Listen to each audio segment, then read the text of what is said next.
Hey guys, welcome back to Abhishek unfiltered. आज का topic जो है वो काफ़ी इंटरेस्टिंग होने वाला है क्योंकि हम कुछ एफसी बार्सिलोना के इम्पॉर्टेंट एस्पेक्ट्स को डिस्कस करने वाले हैं। सबसे पहले ये है कि एफसी बार्सिलोना का जो बोर्ड ऑफ डायरेक्टर है यानी कि हमारे डेको जी, उनका काम कितना अच्छा चल रहा है।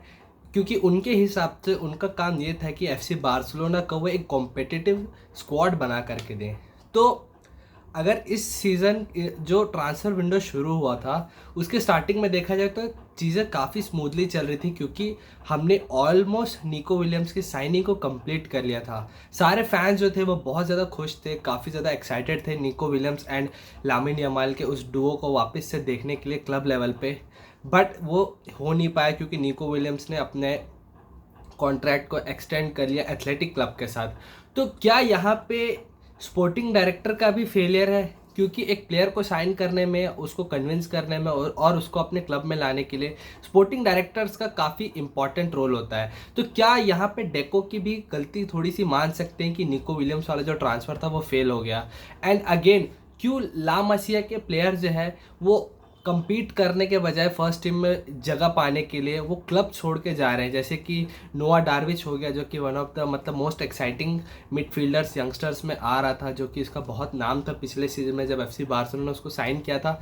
वो भी क्लब छोड़ के चले गया है। एफसी बार्सिलोना का एक बहुत इंपॉर्टेंट सेंटर बैक था एफसी बार्सिलोना बी का, मैं उसका नाम भूल रहा हूँ, वो भी जो है वो एफसी बार्सिलोना की जो ट्रेबल विनिंग साइड थी यूथ सिस्टम में, उसका कैप्टन था वो भी क्लब छोड़ के जा चुका है। तो क्यों ये सारी चीज़ें हो रही है और एफसी बार्सिलोना इसको किस हद तक कंट्रोल करे, इसको डिस्कस करने वाले हैं। सबसे पहले अगर मैं इस वीडियो को शुरू करूँगा किसी टॉपिक से तो वो ये हो कि लामिन यमाल के अराउंड जो कॉन्स्पिरेसीज चल रही है, जो भी उसके अराउंड जो क्या कह सकते हैं पीआर का ड्रामा चल रहा है, वो नेक्स्ट लेवल है। मतलब कि यार एक तुम यंगस्टर्स को इस तरीके से तुम बेट कर रहे हो, तुम उसके अराउंड जो है वो न्यूज़ को क्रिएट कर रहे हो, तुम उसके अराउंड तुम क्लाउड क्रिएट कर रहे हो।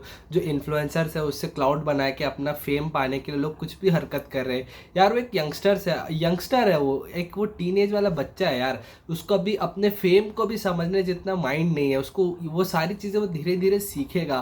तो लोग उस चीज़ का फ़ायदा उठा रहे हैं। और मैंने कुछ रिपोर्ट्स पढ़ी थी आज सुबह कि लामिन यमाल ने अपने बर्थडे पार्टी में कुछ ड्रॉप्स को बुलाया हुआ था। तो ये सारी चीज़ें वो उसका पर्सनल मैटर है। और जिन ड्रॉप्स को उसने बुलाया हुआ था उन ड्रॉप्स ने पब्लिकली आके ये चीज़ कहा कि लामिन यमाल ने हमको एक बहुत ही रेस्पेक्टफुली हमको ट्रीट किया, हमारे साथ बहुत अच्छा बर्ताव किया, हमको बहुत मज़ा आया वहाँ पे अपनी कला को दिखा करके लोगों को हंसाना।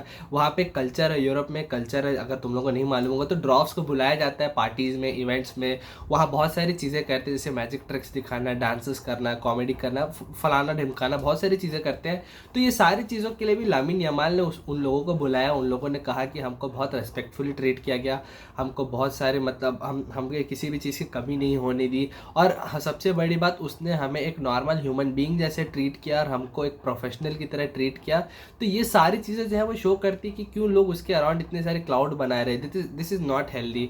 और उसको उसके करियर में भी जब वो आगे जाएगा तो इसके लिए बिल्कुल हेल्दी नहीं होगा। तो ये सारी चीज़ों से बच्चों, अपना ओपिनियन देने से पहले एक बार रिसर्च करना ज़रूरी है। एफसी बार्सिलोना का जो सबसे बड़ा राइवल है रियल मैड्रिड, उन्होंने अपने आप को कॉम्पिटिटिव बनाने के लिए अगले सीजन कुछ इंपॉर्टेंट साइनिंग्स किए जैसे कि Trent Alexander Arnold, Dean Huijsen and etcetera. वो ऑलरेडी 4 प्लेयर्स को साइन कर चुके हैं and there are multiple report जो इस चीज़ को कंफर्म करते हैं कि दे मे गो फॉर 1 और 2 प्लेयर मोर। तो यानी कि टोटल 5 या 6 साइनिंग वो इस ट्रांसफर विंडो में करने वाले।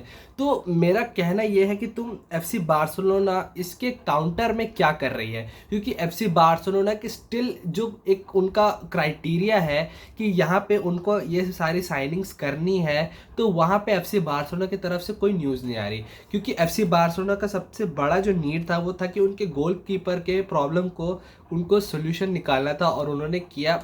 तीबा कुर्तुआ के बाद one of the best goalkeepers La Liga में उन्होंने साइन किया हुआन गार्सिया का एस्पेनोल से, जो कि मेरे हिसाब से बहुत ही बढ़िया डील थी। 25 मिलियन में बहुत ही बेहतरीन गोलकीपर एफसी बार्सिलोना को मिला है। मैं तो बहुत एक्साइटेड हूँ उसको एफसी बार्सिलोना के लिए खेलते हुए देखने के लिए।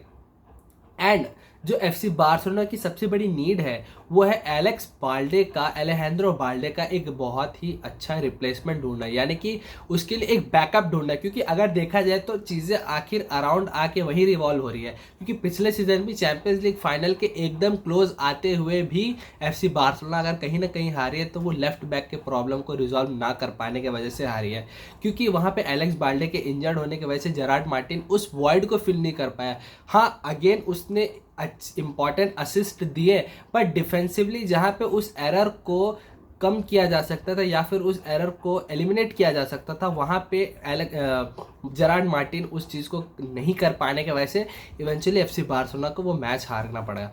और इस चीज़ को एफसी बार जहाँ मैंने कुछ रिपोर्ट्स पढ़ी थी उनके हिसाब से एफसी बार्सिलोना जो है वो ग्रिमाल्डो को साइन करने की सोच रही थी, जहाँ पर बाल्डे का वो एक रिप्लेसमेंट के रूप में खेलेगा, या फिर निको विलियम्स का जो ट्रांसफ़र फेल हुआ था तो उसके काउंटर पे जब एफसी बार्सिलोना मैंने रिपोर्ट्स पढ़ी थी कि कितने सारे ऑप्शंस थे टेबल पे, जैसे कि लुइस डियाज के लिए वो फुल रेंज आने वाले हैं, या फिर मार्कस राशफोर्ड को लेके आएंगे, रफाइल ले आओ। और अभी रिसेंट मैंने तो ये कुछ घंटे पहले पढ़ी थी कि वो एक चीप रिप्लेसमेंट ऑप्शन या फिर एक चीप ऑल्टरनेट ऑप्शन ढूंढ रहे हैं निको विलियम्स का, वो होगा ब्रायन ज़ारागोजा के रूप में।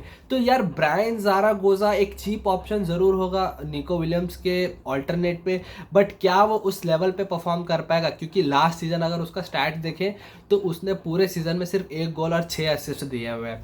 और एफसी बार्सिलोना के लिए ये चीज़ कितना इजी होने वाला है कि वो बायर्न म्यूनिख से ब्रायन ज़ारागोजा को खरीद कर लाए, क्योंकि बायर्न म्यूनिख उसको चीपली तो जाने नहीं देंगे। मेरे हिसाब से 20 to 30 मिलियन के आसपास उसका प्राइस टैग होना चाहिए, मे बी इससे ऊपर भी हो सकता। तो मेरे हिसाब से वो वर्थ नहीं होगा, क्योंकि अगर आप 20-30 मिलियन भी आप एक प्लेयर पे इन्वेस्ट कर रहे हो जो कि मोस्ट प्रोबेबली आने वाले अगले 1-2 सीजन में वो चेंज होने ही वाला, तो मेरे हिसाब से this is not going to be a good decision for FC Barcelona.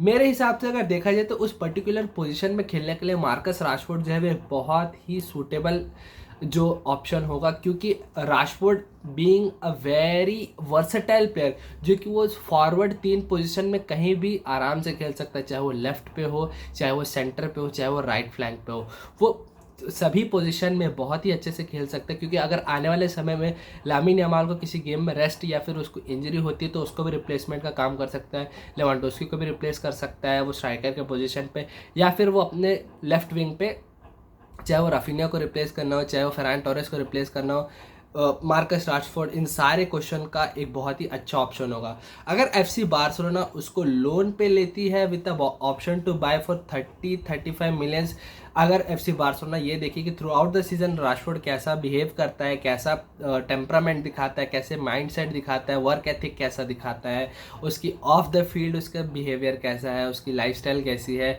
And most importantly सारे सीजन में एफसी बार्सिलोना के लिए उसका गेम कैसा है, ये सारी चीज़ें अगर कंसिडर करके एफसी बार्सिलोना को 30-35 मिलियन में परचेज करती है तो मेरे हिसाब से ये कोई बैड ऑप्शन नहीं होगा। क्योंकि अगर राशफोर्ड अपने प्राइम में अगर उसको देखोगे 2022 एंड 23 सीजन में जिस टाइप के गोल्स वो स्कोर कर रहा था, तो अगर किसी भी हाल में हांसी फ्लिक जो है वो वापस से वो स्पार्क अंदर निको विलियम्स के ला सकता है, तो इट्स गोइंग टू बी मतलब Marcus Rashford is going to run riot in La Liga, I have no doubts about it. With that being said guys, video को अपन यहीं रैप अप करते हैं। वीडियो पसंद आए तो लाइक जरूर करना, अपने फुटबॉल फ्रेंड्स के साथ शेयर जरूर करना, और हम इसी तरीके से ट्रांसफर न्यूज़ को और एफसी बार्सिलोना के न्यूज़ एंड उनके टैक्टिकल एनालिसिस एंड ब्रेकडाउन करेंगे, एंड हो सके तो फ्यूचर में लाइव स्ट्रीमिंग भी करेंगे। तो do make sure to subscribe and stay tuned for next videos. तब तक के लिए बाय बाय।